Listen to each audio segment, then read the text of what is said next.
네, 이 시간은 경매에 대한 정보 전해드립니다. 오늘은 지지옥션의 강민 변호사와 함께합니다. 변호사님 안녕하세요. 안녕하세요. 네, 어서 오세요. 자, 오늘은 경매와 관련된 부동산 정보 중에서 어떤 내용 좀 자세히 알아볼까요?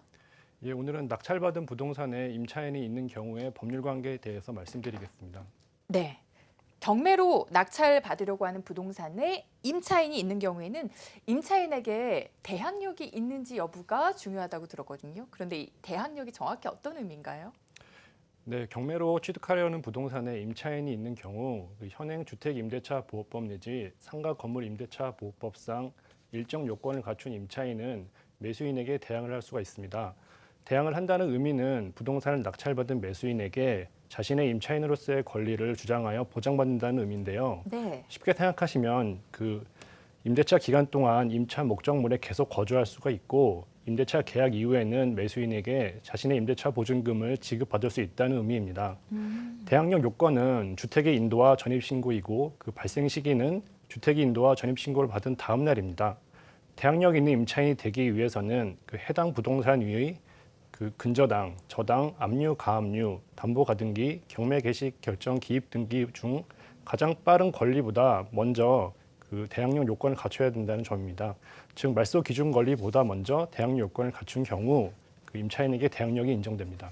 그렇군요. 그리고 또 궁금한 점이 이 임차인의 경우에는 대항력 이외에도 우선 변제권도 인정을 받을 수 있다고 하거든요. 어떤 경우에 이렇게 우선 변제권을 행사를 할 수 있을까요?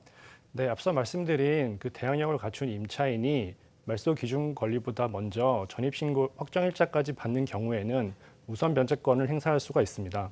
우선 변제권이라 함은 경매 절차에서 다른 근저당, 가압류 등보다 먼저 우선해서 자신의 임대차 보증금을 먼저 배당받을 수 있는 권리를 의미합니다. 네. 대항력과 우선 변제권을 동시에 갖춘 임차인은 두 권리 중 하나를 선택해서 낙찰 후에도 부동산에 계속 거주하거나 아니면 배당 절차에서 자신의 임대차 보증금을 먼저 배당받고 임대차 계약 관계를 종료할 수 있습니다. 만일 대항력과 우선 변제권을 동시에 갖춘 임차인이 우선 변제권을 행사했음에도 불구하고 자신의 임대차 보증금을 전액 변제받지 못하는 경우에는 그 배당받지 못하는 임대차 보증금에 대해서는 다시 대항력을 행사할 수 있습니다. 이 경우 임차인이 배당받지 못한 보증금에 대해서는 그 매수인이 이를 부담해야 하는 것입니다. 아, 그렇군요. 보증금 얘기를 조금 더 해볼까요? 그런데 기존의 임대차 계약이 갱신이 되면서 보증금이 증액되는 경우 이럴 때는 조금 더 주의 깊게 볼 필요가 있다고 하던데요.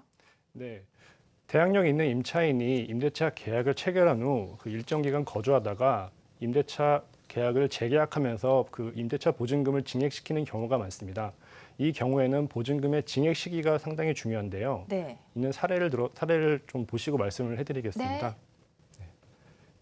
사례를 보시면 그 임대차 보증금이 4,500만 원인 임대차 계약을 체결하면서 2008년 7월 21일 전입신고를 했고 그 다음 날인 2008년 7월 22일 확정일자를 받았습니다. 그 임대차 계약을 갱신하면서 보증금 500만 원을 증액하여 2010년 6월 30일 다시 확정일자를 받았습니다. 해당 부동산의 경우 등기부상 날짜가 가장 빠른 2015년 5월 11일 인천시 강화군의 압류가 말소 기준 권리가 되는데요. 말소 기준 권리 날짜 이전에 보증금이 증액이 이루어진 것을 볼 수가 있습니다. 이렇게 말소 기준 권리보다 빠르게 임대차 보증금이 증액된 경우에는 임차인은 그 증액된 보증금을 포함한 전체 임대차 보증금 전액에 대해서 매수인에게 대항할 수가 있습니다. 물론 이 임차인은 말소 기준 권리보다 빨리 보증금 전액에 대한 확정일자를 받았기 때문에 우선 변제권을 행사하여 5천만 원 전액에 대해서 선수임료로 배당을 받고 자신의 임대차 계약을 종료시킬 수도 있습니다. 아, 그렇군요.